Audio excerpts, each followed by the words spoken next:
I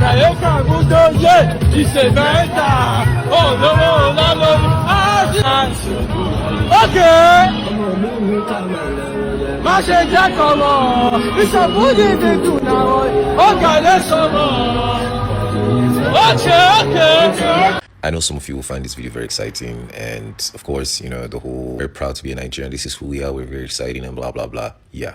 But the point is, I have come to understand that I may never see my country's ambassador to any country face to face. Do you know who the biggest national ambassador is? Is you, Nigerian, you that is watching this video, and myself. So I say to myself, when I go to another man's land, I want to leave an impression that says, even if they say Nigerians are crazy people, they'll say not all Nigerians, because we've seen one. We've seen two. We've experienced 4 other Nigerians. And you see, that should be the story. What does this mean? When you go to environments that is not your own, I beg, first understand the rule. I'm not saying don't get excited, don't show how bubbly or we are, but respect the sacredness of that environment and don't desecrate it. They call us all kinds of names. Don't feel bad. Don't come on social media, set camera and say, I was humiliated in this country. You see this video now? That's a cave. For those of you who's got travel experiences with caves, when you go into caves with the boats, the first thing they do is they turn off the engines so that you can appreciate the wonders of that space. The silence, the beautiful melody that comes out of silence. You can't explain it. Look at all those other people on the boat. They looked really surprised. Like, who are these guys? They're a bunch of Nigerians. But we said it. And then you guys wonder why whenever we're going to tourist sites, in short, if they create rule before, and when you reach our turn, if the rule are like 5. But once a bunch of Nigerians just come in, they'll come give us like 27 rules. You can't go in with this speaker. You can't dress like this. You can't. Why? Because they know how we Nigerians really behave. Or they misbehave. Some Nigerians can be badly behave abroad.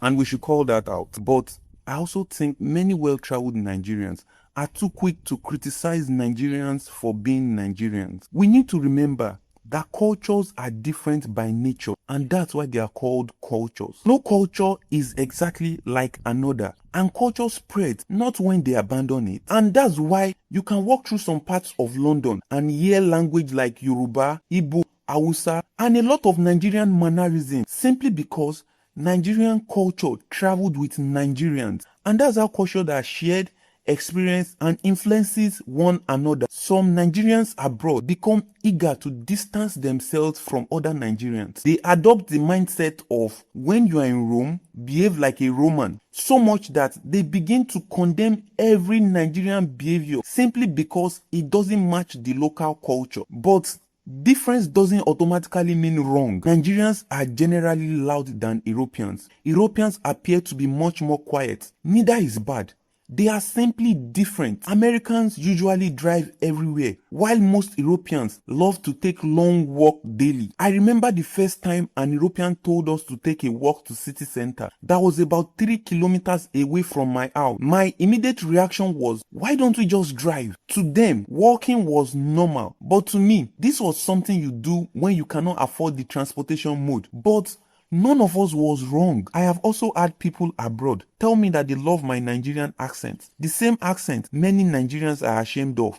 It's the same accent some other people find unique. I have seen Europeans leave their traditional churches to attend African Pentecostal churches because they find them more vibrant. Doesn't make one better than the other. It's simply culture. The same principle applies to the cave video. I have visited caves in Madeira, Santorini, and Cyprus, so I have a bit of experience with how these tours operate. In some caves, boats are asked to switch off their engines or slow down, not necessarily because of noise. There are also traditional and environmentally sensitive caves where strict rules applies regarding noise and air pollution. However, the cave in this video was an open-ended cave. You can clearly see the exit from the entrance. These kind of caves are common and are generally not considered sacred. If there had been environmental or noise restrictions, they would have been clearly stated. From the video, there are no evidence that the Nigerians have broken any rules. The other people in the cave looked surprised, but surprise doesn't necessarily mean offense. Some people are simply experiencing a culture they have never experienced before. We shouldn't attack Nigerians for simply expressing harmless aspects of their culture. Not every cultural difference is a cultural defect. Accent tells a story of where you are from. Culture tells a story of your people. Neither should ever be a source of shame. Finally, Nigerians should stop tearing Nigerians down simply because they don't behave like Europeans. We should correct bad behavior whenever we see it, but we should also learn to differentiate between genuine misconduct and cultural difference. Otherwise, we will end up treating our own identity as something to be ashamed of. I hope this message has blessed someone. Have a great day.